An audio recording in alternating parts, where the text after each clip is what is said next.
जय गुरुदेव। गुरुर्ब्रह्मा गुरुर्विष्णु गुरुदेवो महेश्वरः। गुरुः साक्षात् परम ब्रह्म तस्मै श्री गुरुवे नमः। अर्चनीय वंदनीय प्रातः स्मरणीय परम पूजनीय गुरुदेव के चरणों में बारंबार वंदन कर आरंभ करते हैं। विश्व कर्म प्रकाश इस ग्रंथ के आधार पर रिमेडियल सीक्रेट्स उसका अध्ययन चल रहा है और प्रथम अध्याय भूमि लक्षण के 3 श्लोक को देख चुके हैं। तीसरा श्लोक कल जो देखा उसका जो पूर्व भाग है, फर्स्ट हाफ जो है, उसमें कहा प्रवक्ष्यामि मुनि श्रेष्ठ शृणुष्व एकाग्र मानस कि हे मुनियों में श्रेष्ठ, तुम एकाग्र चित्त होके सुनो। तो एकाग्रता के महत्व को अपन ने देखा और प्रैक्टिकली उसको कैसे अचीव करना, एकाग्रता को कैसे प्राप्त करना, उसको जाना। उसका जो सेकंड हाफ है, थर्ड श्लोक का उत्तर भाग जो है, उसमें कहा यदुक्तम शंभुना पूर्वम वास्तु शास्त्रम पुरातनम, कि ये जो वास्तु शास्त्र है इसको शंभु ने कहा, महादेव ने कहा, स्वयंभू जो स्वयं उत्पन्न हुआ है उसने कहा पहले के समय में, पुरातन समय। अब श्लोक क्रमांक 4 का पूर्व भाग देखकर अपन उसकी व्याख्या में आगे बढ़ते हैं।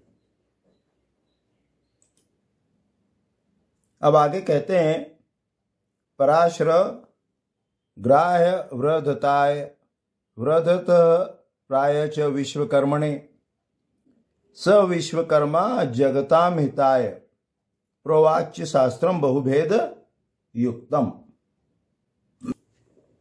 यहां भी क्या कहा, उस परंपरा को आगे बढ़ाया कि जो परंपरा महादेव से आरंभ हुई तो उसके बाद पराशर ऋषि को प्राप्त हुई। फिर पराशर जी ने ये वृहदत्त को कहा, इस परंपरा को आगे बढ़ाया और वृहदत्त जी ने इसे विश्वकर्मा जी को दिया। और अब विश्वकर्मा जी उसी ज्ञान को जगत के हित के लिए कहते हैं। ये जो शास्त्र है ये बहुभेद युक्त, बहुत सारे भेदों से, रहस्यों से भरा हुआ है। तो तीसरे श्लोक का बाद वाला यानी उत्तर भाग और चौथे श्लोक का पूर्व भाग, पहला भाग यदि देखें तो क्या रहस्य निकलता है कि ये जो शास्त्र की परंपरा है, वास्तु शास्त्र की जो परंपरा है, ये महादेव से आरंभ हुई और महादेव से वृहदत्त, महादेव से पराशर जी, पराशर से वृहदत्त, वृहदत्त से विश्वकर्मा जी को प्राप्त हुई। तो जब हम किसी भी परंपरा से जुड़ते हैं, रहस्य क्या है कि जो लीनेज है वो इंपॉर्टेंट, तो उस पूरी परंपरा का आपको ज्ञान होना चाहिए।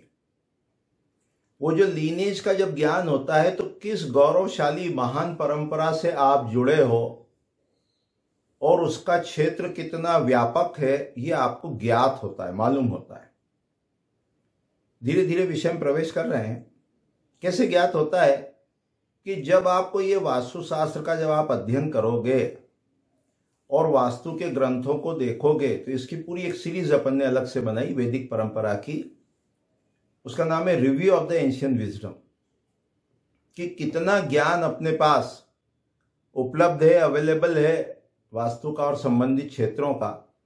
जैसे एक वास्तुशास्त्री को संस्कृत का ज्ञान हो, निघंटु का ज्ञान हो, व्याकरण का ज्ञान हो, वेद का ज्ञान हो, आयुर्वेद का ज्ञान हो, जब ये विभिन्न ज्ञान उपनिषद का हो, इतिहास का हो, पुराण का हो, जब ये विभिन्न ज्ञान एक ही ब्रेन कह लो, मस्तिष्क कह लो, व्यक्ति कह लो, उसमें होगा, तो जो आगे का श्लोक सेकंड हाफ है उसमें कहा बहुभेद युक्त, तो इसके बहुत सारे जो भेद हैं, उसके जो सीक्रेट्स हैं वो अनफोल्ड होंगे। आप उसको कब डिकोड कर पाओगे, आप उसको कब इंटरप्रेट कर पाओगे, जब वो विभिन्न विषयों का, विधाओं का एक ही व्यक्ति की मस्तिष्क में उसका ज्ञान होगा। और थोड़ा विस्तार देते हैं, जैसे 2 उदाहरण ले लेते हैं। एक तो आधुनिक समय में आप चाहो तो ले लो कोई भी इंजीनियरिंग की ब्रांच का, जैसे किसी को CS करना है, कंप्यूटर साइंस में इंजीनियरिंग करना है, 12th तक तो पढ़ता है और उसके बाद भी फर्स्ट ईयर में वो सारे कॉमन सब्जेक्ट्स पढ़ाए जाते हैं। चाहे वो ड्राइंग से रिलेटेड हो चाहे अदर ब्रांचेस से रिलेटेड हो। पहले जो 5 इयर्स कोर्स चलता था तो फर्स्ट 2 इयर्स जो होते थे, पहले के जो 2 साल होते थे वो कॉमन होते थे सब्जेक्ट्स उसके, चाहे वो व्यक्ति सिविल का हो, चाहे इलेक्ट्रिकल का हो, चाहे इलेक्ट्रॉनिक्स का हो, चाहे वो मैकेनिकल का हो। जो फर्स्ट 2 इयर्स थे उसमें सभी ब्रांचेस का ज्ञान होता था। तो फर्स्ट 2 इयर्स में स्ट्रेंथ ऑफ मटेरियल भी होगा, वो इलेक्ट्रिकल इंजीनियरिंग भी होगी, रेफ्रिजरेशन भी होगा and so on.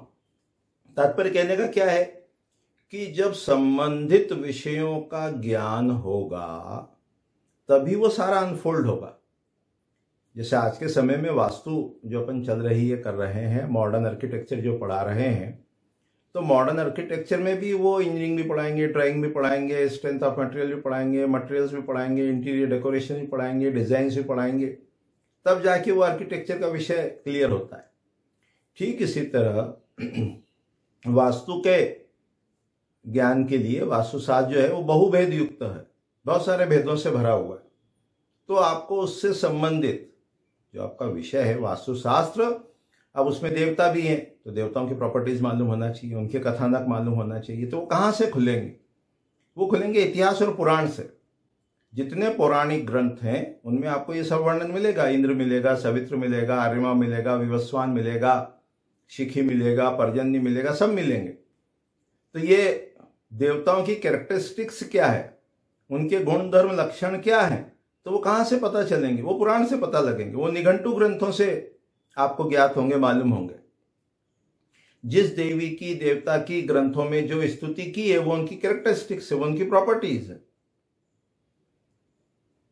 Lakshmi ji से धन प्राप्त करना है तो लक्ष्मी जी की जितनी प्रॉपर्टीज हैं जो धन से रिलेटेड है वो वहां डिस्क्राइब की है, उनसे प्रार्थना की है। तो जब आपको परंपरा का ज्ञान होगा कि कितनी विशाल ये परंपरा है, कितना ये वास्ट नॉलेज है। अब कंसल्टेंसी में कैसे यूज करना कि जो भी अपना व्यापार हो, व्यवसाय हो, उसके सारे सीक्रेट्स आपको मालूम होना चाहिए। कोई भी दुकान है, कोई भी ऑफिस है, फैक्ट्री है, इंडस्ट्री है, कोई भी बिजनेस है, तो उसके जब आपको क्या कहा, बहुभेद युक्त, बहुत सारे भेदों से भरा हुआ होता है। सारा जो विषय है उसके बहुत सारे सीक्रेट्स होते हैं और वो सीक्रेट्स आप तभी अनफोल्ड कर पाओगे जब उतना व्यापक आपको विषयों का ज्ञान होगा। तो यहां तात्पर्य अपना कहने का यही है कि अपना जो वास्तु विषय है ये बहुत व्यापक है, इसमें डिफरेंट ब्रांचेस इनकॉर्पोरेटेड है, मल्टी डिसिप्लिनरी ब्रांच है। तो जितने अधिक विषयों का आपको ज्ञान होगा, चाहे वो गणित हो, चाहे वो ज्योतिष हो, चाहे वो कर्मकांड हो, चाहे वो देवता हो, चाहे वो व्याकरण हो, चाहे वो निघंटु हो, चाहे वो इतिहास हो, चाहे वो पुराण हो, चाहे वो उपनिषद हो, स्पिरिचुअल साइंस हो, जितने अधिक विषयों का, संबंधित विषयों का आपको ज्ञान होगा उतना ज्यादा ये विषय आपको क्लियर होगा, स्पष्ट होगा। तो वास्तु में दोष भी आपको तभी दिखेंगे जब उतना पता हो, उतना ज्ञान हो, और नहीं तो फिर वो वास्तु में दोष नहीं दिखेंगे। तो जो रिमेडियल पार्ट है उसके लिए भी ये सारा ज्ञान विषय का आवश्यक है। इसीलिए स्थपति लक्षण शास्त्र में सबसे पहले बताया। सम्रांगण सूत्रधार को जब स्टडी करेंगे तो कहा शास्त्र, कर्म, प्रज्ञा और शील, कि उसको शास्त्र का थ्योरेटिकल ज्ञान हो, कर्म प्रैक्टिकल एप्लीकेशन मालूम हो, प्रज्ञा लेवल ऑफ कॉन्शियसनेस हायर हो, और शील आचरण से पवित्र हो। तो ये जो तीसरा चौथा श्लोक है जिसमें कहा पराशर प्राय व्रदत प्राय च विश्वकर्मणे स विश्वकर्मा जगत हिताय प्रवाच्य शास्त्रम बहुभेद युक्त। और भी सीक्रेट्स हैं। क्या कहा? जगताम हिताय। शास्त्र को क्यों कहा? जगत के हित के लिए कहा, भले के लिए कहा। इसको आगे और थोड़ा विस्तार देंगे। और क्या कहा? बहुभेद युक्त, बहुत सारे भेदों से भरा हुआ। तो ये इसके सीक्रेट्स कब अनफोल्ड होंगे? जब चित्त शांत हो, स्थिर हो, पवित्र हो, निर्मल हो, एकाग्र हो। और सारा खेल किसका है? आपका कार्य करने के पीछे उद्देश्य क्या है? तो कहा जगताम हिताय, यदि जगत के भले के लिए जब आप कार्य करोगे, जब कार्य आप कामना रहित होके करोगे, जब कार्य आप कर्तव्य बुद्धि से करोगे, जब कार्य आप निष्काम कर्म उसकी दृष्टि से करोगे, तो क्या होगा? वो शास्त्र पूरे के पूरे रहस्य आपके सामने अनफोल्ड कर देगा, खोल देगा। तो इन सब बातों को ध्यान में रखते हुए अपन उसमें आगे चलेंगे। सीक्रेट्स क्या निकला इसमें अभी? कि विषय का व्यापक ज्ञान हो और बुद्धि कैसी हो? वो न्यूट्रल हो। उद्देश्य क्या हो? जगताम हिताय, जगत का भला हो। तो क्या है? वो वास्तु दोष पता भी चलेंगे और उसका सॉल्यूशन भी मालूम होगा। तो अभी अपन ने थोड़ा सार संक्षेप में पहले 4 श्लोकों को देखा, और ये सभी श्लोक चित्त को शांत, स्थिर, प्रसन्न, निर्मल करना, एकाग्र करना, शास्त्रीय परंपरा का व्यापक ज्ञान होना और निष्काम कर्म की दृष्टि से आगे बढ़ना, इसको बताया है। आगे का जो श्लोक है उसमें और स्पष्ट करेंगे, श्लोक क्रमांक 5 को, उसको आगामी पाठ में देखेंगे।